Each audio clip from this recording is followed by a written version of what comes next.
Welcome to the course on Health Humanities, Indian and Western Medical Knowledge Traditions.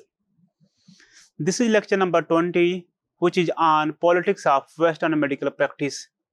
And in this lecture, I will talk about European medical surgeons in India and how different surgeons who have been invited to treat the Indian kings, Indian queens, Indian princes. Then I will talk about Western medicine and laws in India, how different laws are formulated, and which has led to the development and practice of medicine in India. I'll also talk about the establishment of medical education in India, and then the discrimination of which Indian medical graduates faced in India.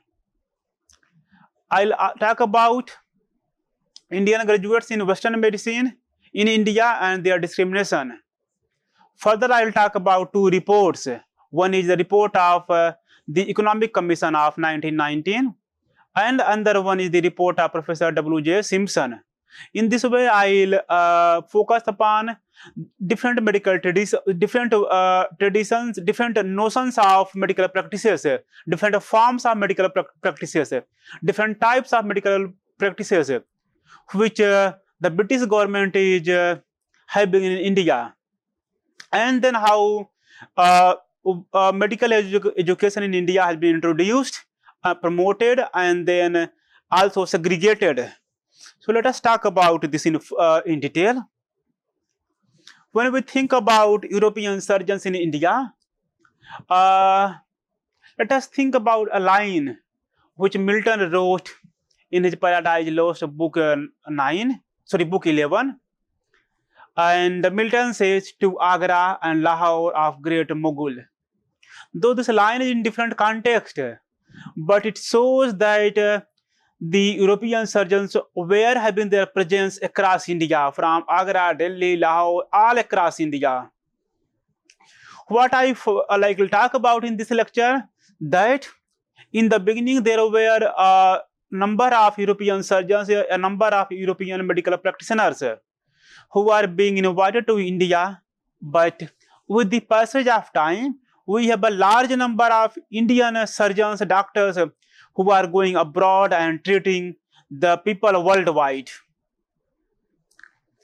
And the European medical men who came to India, they were like as an employee, they were surgeons and physicians at the courts of various Indian rulers.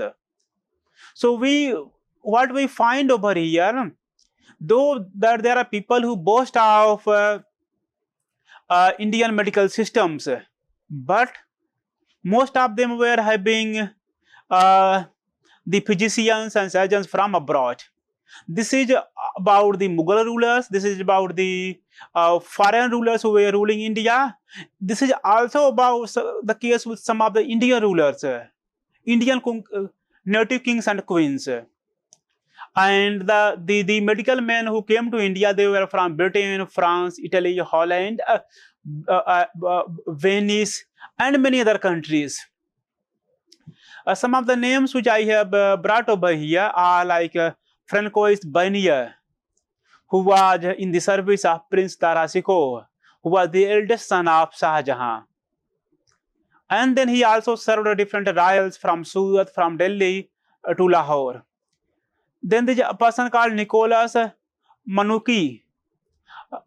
Nicholas Manucci was a physician to Darasiko, and when he was killed, then he became a physician to the eldest son of Aurangzeb, Shah Alam.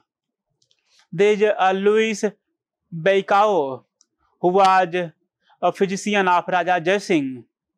Then Angelo Legrengi, who is a Venetian physician who was at the court of Shah Alam at Aurangabad.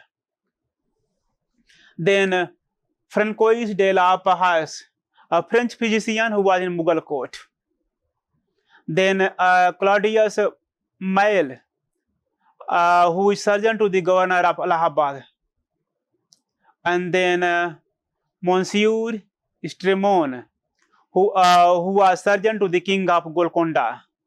Then Mons Martin, who was a physician to the Emperor Farrukhsiyar at Delhi.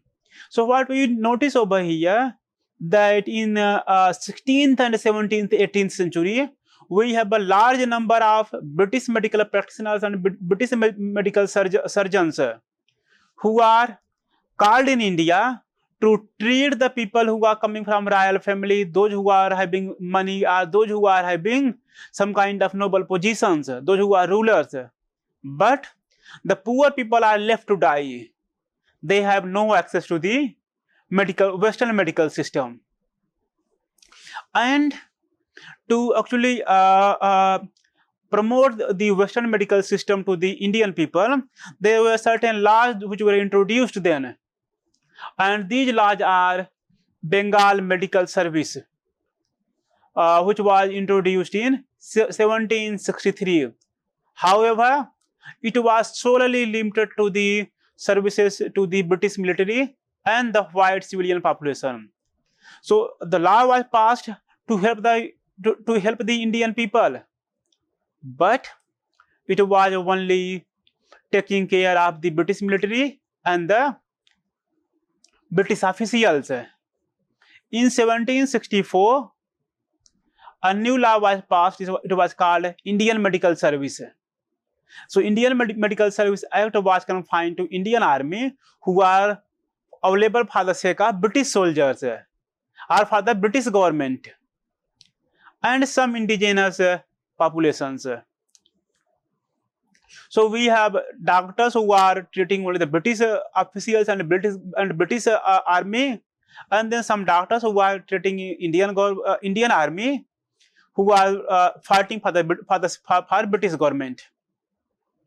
And then it is in around 1824 and 1835.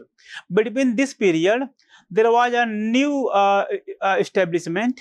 It's called Calcutta Native Medical Institution, and which began to actually recruit Indian doctors who have studied abroad, and they have been back to India. However, these doctors were not given the positions which they deserved. They were simply seen as a kind of medical assistants. And then they were treating the Indian people, the common people. So there is like a hierarchy in terms of the access of medical care. So those who are like rulers, they are having access to the white medical doctors, but those who are poor, then they are having access to the doctors who are trained in the Western medical system, but they are being called as medical assistants, not doctors. Then there was a Madras Medical Service, which was in 1885. This was for the first time where we have involvement of public health initiatives, including sanitation, disease control, and the development of public health infrastructure. And then in the same year, we have Bombay Medical Service, which was initially meant for military people, and they staffed by military surgeons, and they were from European origins. They didn't consider the Indian people or Indian doctors. So the doctors in under Bombay Medical Service were from England, from different European countries.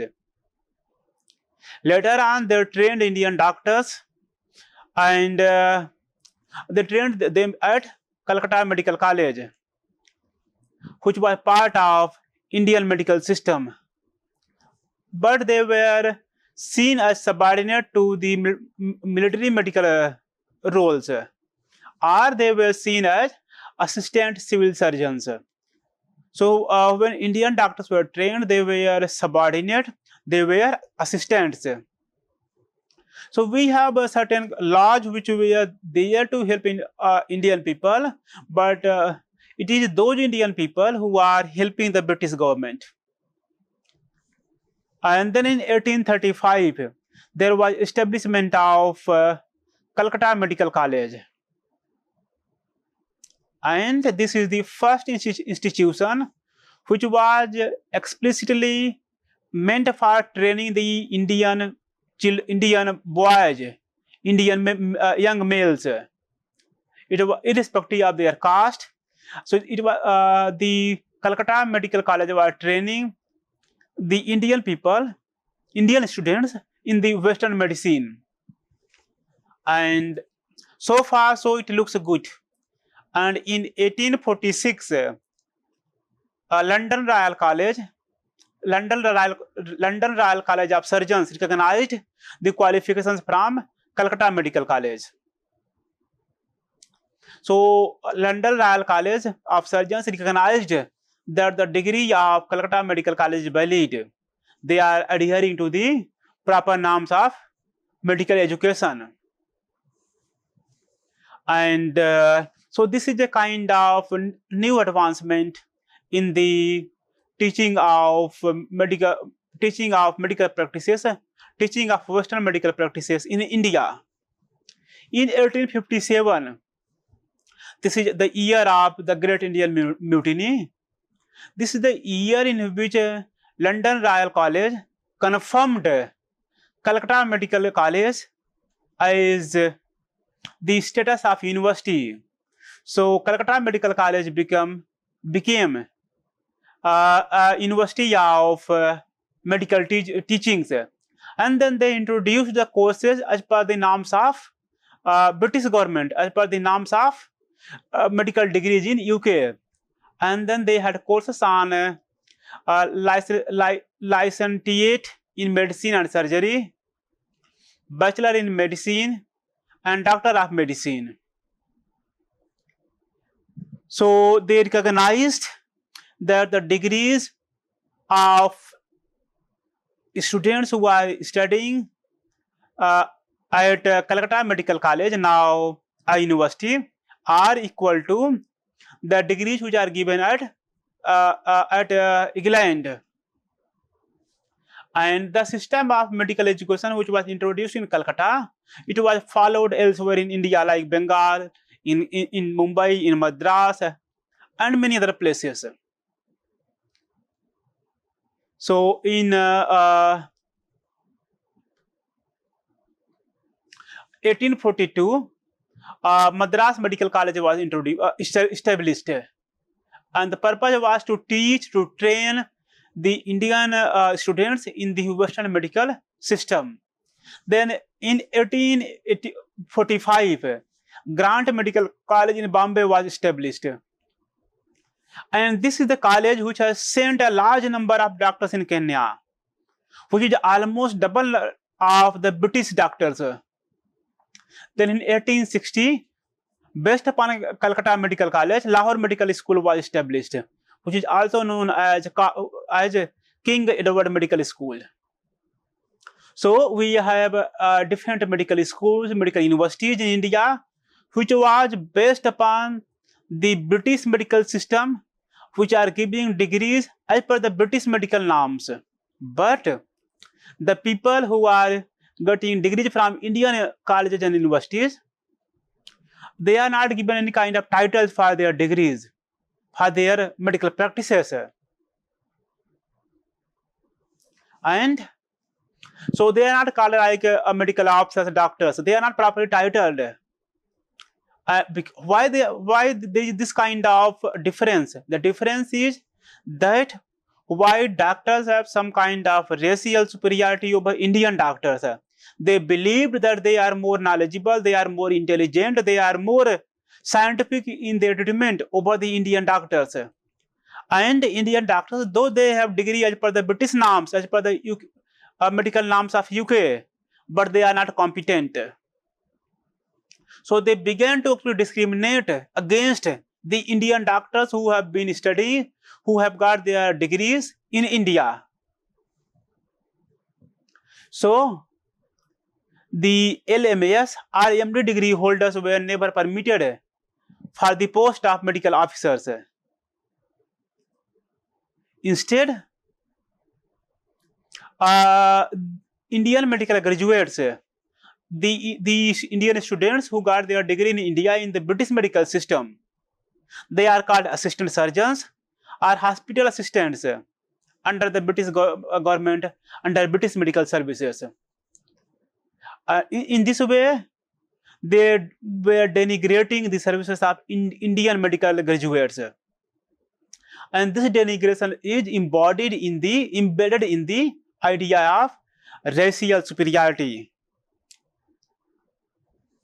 Let us think about the people who graduated from Indian institutions and their contributions across the world. When we think about the presence of Indian graduates, it is found worldwide. They have been sent by the British government, the colonial government across the world. They are in Kenya, East Africa, Uganda Railways, and the colonial medical department. And their number is sometimes double and sometimes triple of the British doctors over there. And some of them are taking care of the entire what you call the hospital systems in these countries. Though the British government recognizes them that they are inferior and they are not given the position of medical officers, rather they are called hospital assistant, but they take care of the entire hospital, they take care of the people over there. The presence of Indian medical graduates are also in European countries during the First World War. And the colonial medical service was heavily dependent upon Indian medical graduates and Indian medical staffs during the World War I, of course during World War II as well. But Indian medical practitioners were given very low payment compared to the white doctors. Their payment was very less, minimum. And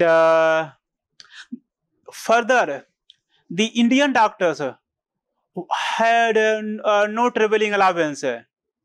They had no allowance for their family and spouses. They had no guarantee for government accommodation. They did not get any gratuity. But the European doctors had all kind of these government facilities. And when most of the Indian doctors who served during the World War I, there was a debate whether they should be recognized, whether their services should be recognized, and those doctors who died in the World War I, should they be recognized by awarding them some land grants. And this matter was raised in the parliament. It was discussed in the parliament for many days, but it met with a crush defeat. They didn't. Then there's a reason like why they didn't consider Indian doctors to have some kind of land grant awards, something which can help their family members, which can help their spouses. And the reason was that though they called the Indian doctors around the world, but they didn't consider Indian doctors to be a good human beings.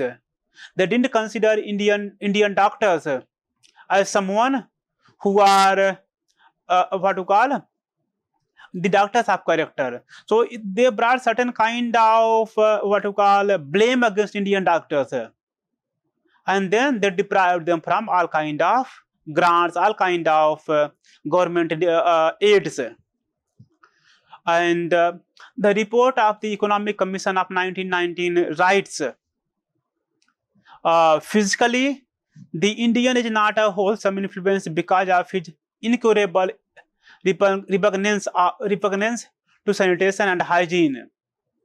The moral depravity of Indian is equally damaging to the African, who in his natural state is at least innocent of the worst vices of the East. The Indian is the insider of crime as well as vice.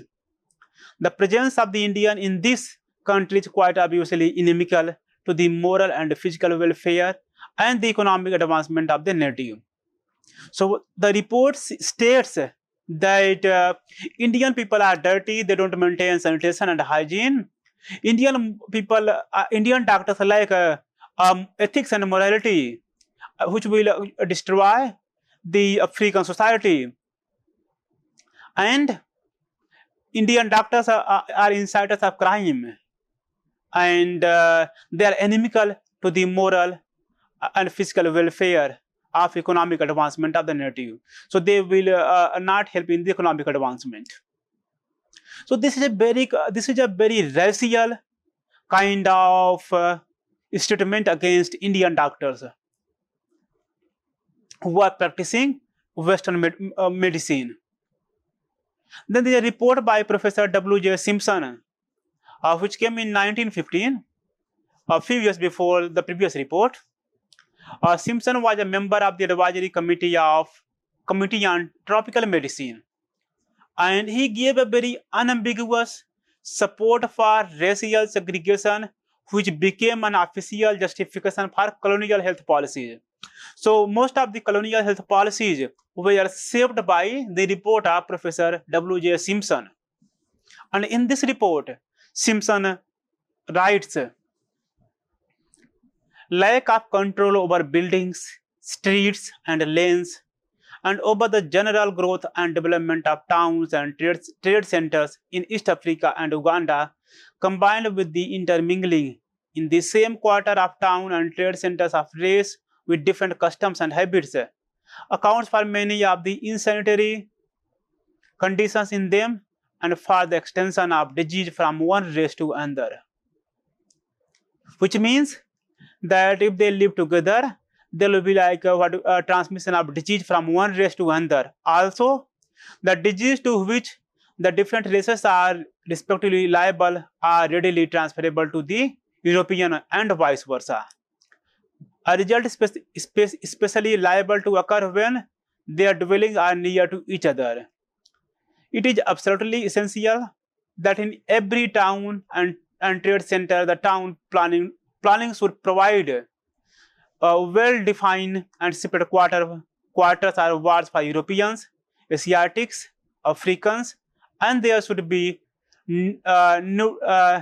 neutral belt of open unoccupied country of at least 300 yards in the width between European residents and those of the Asiatic and African. It says that if the Africans, Asians, Indians, they live together, they will spread disease to the European people. And so their accommodations and their trade centers, they should not be like built side by side. At least there should be the gap of minimum 300 yards. So we find a kind of racial segregation, though they need the service of Indian doctors, but they want to denigrate their services. They want to keep them at the arm's length. They want to keep them at distance. So to conclude, what we find over here that that in India we have a shift in the Western medical practice. India began by inviting European doctors, European surgeons, but it ended with supplying Indian doctors worldwide. However, the treatment of Indian doctors were not equal compared to the British doctors. They were segregated, marginalized. They were paid less amount of salary. They were not seen as a good human being. They were not seen as someone who are morally and ethically good people. And there were different medical laws which has helped in the evolution of Western medicine in India. So thank you.